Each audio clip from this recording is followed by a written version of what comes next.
Let's try to understand the important parts of the L293 motor driver module. The plus 5 printed on the module is the positive terminal of the module. It supplies a maximum voltage of 5 volts. The red wire or the VCC, also known as the voltage common collector, should be connected there. The ground or the GND is a negative terminal. The black colored wire should be connected here. Now, what is A0 to A5? These are analog inputs wherein the analog sensors send the data to the Arduino. Same case for the digital pins, which are numbered 0, 1, 2, 3, 4, 5, 6, etc. Now let's get to the connections. Mount the L293D directly on top of the Arduino. After that, connect the SG90 using the header provided.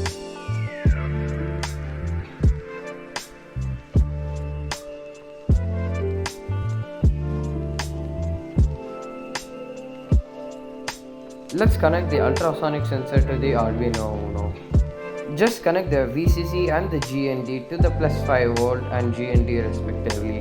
Now connect the trig to A0 and echo to A1. Now you may ask, why not A3 or A5? It actually doesn't matter where you connect the sensor in the analog header. But since our code say trig is in A0 and echo is in A1, we should do so. Otherwise the readings will not reach the Arduino.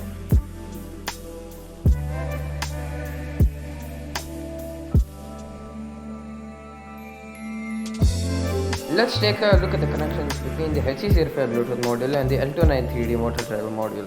Just connect the VCC and GND to its respective places and connect the TXT to the digital pin 0 and the RXT to the digital pin 1. But these connections are not because of the code.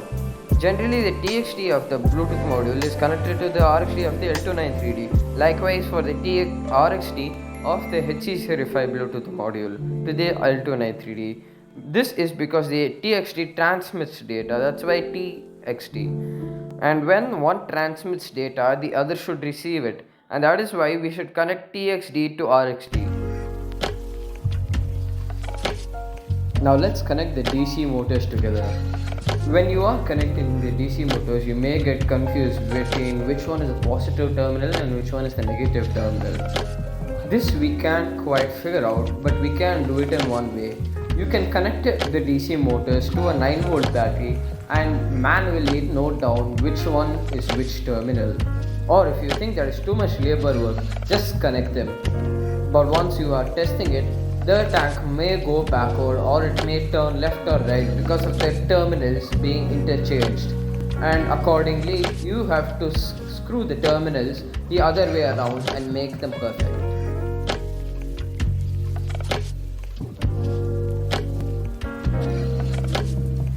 And that's the connections done for you.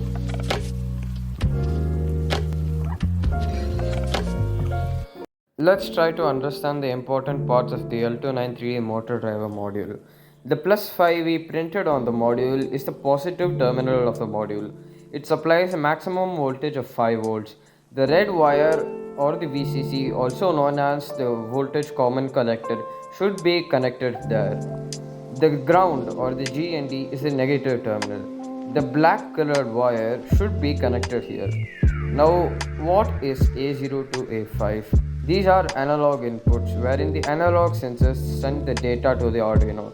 Same case for the digital pins, which are numbered 0, 1, 2, 3, 4, 5, 6, etc.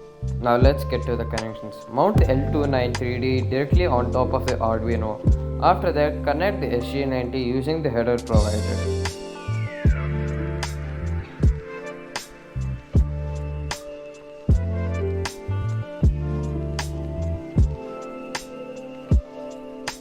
Let's connect the ultrasonic sensor to the Arduino Uno. Just connect the VCC and the GND to the plus 5 volt and GND respectively.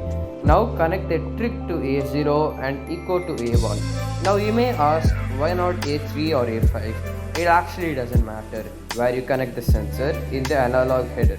But since our code say trig is in A0 and echo is in A1, we should do so. Otherwise the readings will not reach the Arduino.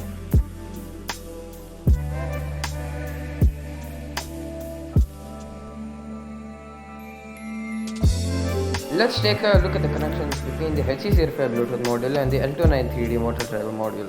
Just connect the VCC and GND to its respective places and connect the TXT to the digital pin 0 and the RXT to the digital pin 1. But these connections are not because of the code. Generally, the TXT of the Bluetooth module is connected to the RXT of the L293D. Likewise, for the RXT of the HC05 Bluetooth module to the L293D.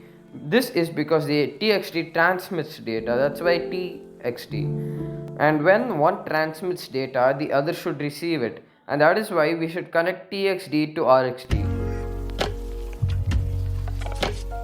Now let's connect the DC motors together.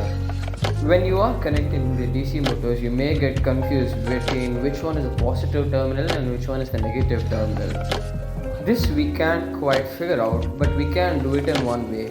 You can connect the DC motors to a 9-volt battery and manually note down which one is which terminal. Or if you think there is too much labor work, just connect them.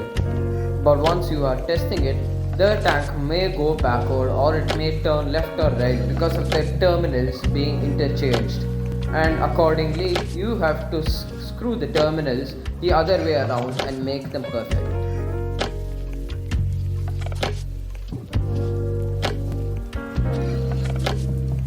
And that's the connections done for you.